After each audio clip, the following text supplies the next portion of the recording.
I'm Anne Reardon and I have a YouTube channel called How to Cook That and a website as well, howtocookthat.net, which I actually started first. When my third son was born, I started doing a recipe every week. And then eventually I did some videos and put them on YouTube because they were too big to embed on my website. And that started to get views and the website was growing, and over time the YouTube views got more than the website views, so I decided to put a video on YouTube every week as well as doing the recipe. And then I did an Instagram dessert, which was actually a chocolate mousse with the Instagram logo going the whole way through. And then that one went viral, so it went around the world and then continued to grow from there.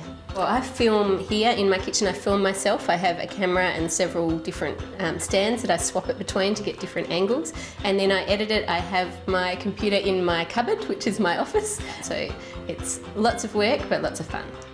I've got now 850,000 subscribers, which is a bit hard to fathom the number of people that is, and about 7 million video views every month.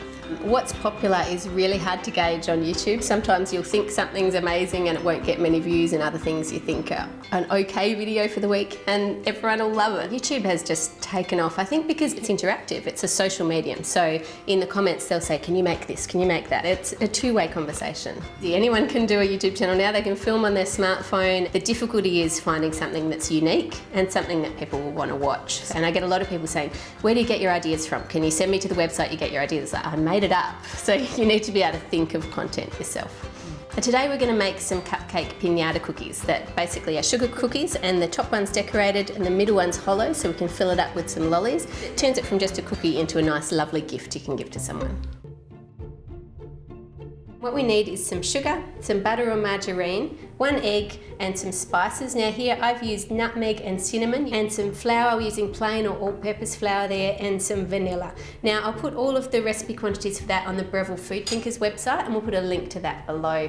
So to get started, we just add your butter and then your sugar into the bowl of your electric mixer. The reason I like this one is I like this blade because it scrapes down the side of the bowl, so you don't have to stop while it's mixing.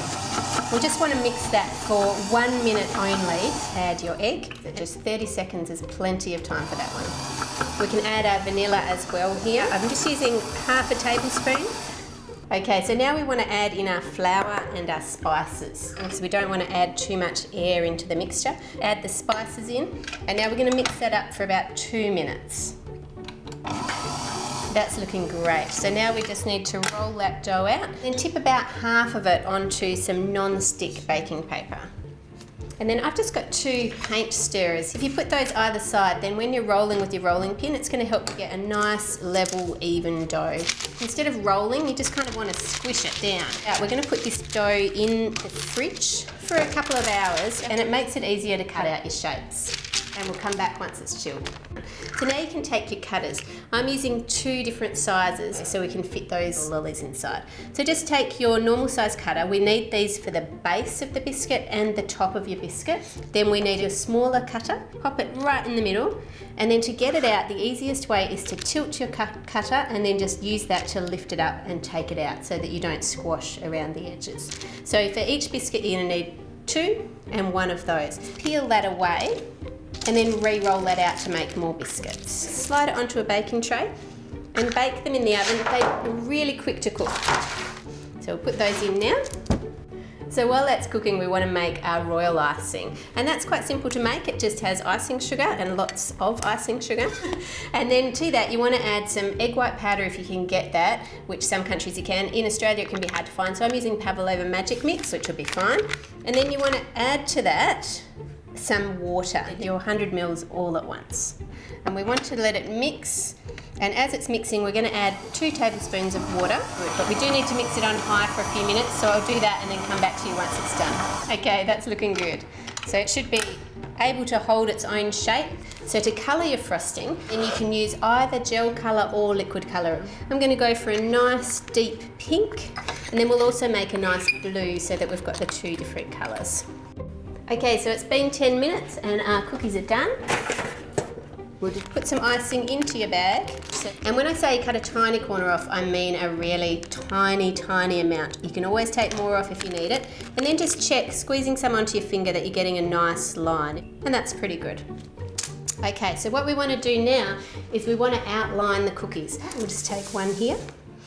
Just outline around the edge there, doing a loop, just following the line of your biscuit that you've got. So looping around so that it looks like we have heaps of frosting billowing on the top there. Then we want to make the cupcake look pretty. We're actually going to do a line going down, across, back up, and along the white. So we need to let that set. That'll take about an hour. So ice all of your cookies and then we'll come back and flood fill them. What we do is we just take some of your icing out of the bag and put it into a bowl, and we're going to thin it down just using a little bit of water because we don't want it to be too runny. Okay, so take your cookie and now we're going to just add plenty of your icing into the middle there. So we'll get a toothpick and just doing little circle motions, just make it join right up to your outline all the way around your cookie. You can add some sprinkles onto the top. Okay, so we've done our white and now we want to do our blue and just flood fill those. They're not as big, so we don't need as much icing obviously going into those. Take your toothpick and just circle it around to get it right to the edges of those. So now what we need to do is put it together so that we can hide those lollies inside it. Let's take this hollow one, turn it upside down and pipe around the edge. It doesn't matter if it's neat, we're not going to see it. And place it on top of your plain cookie. Now this is where we're going to put the lollies inside.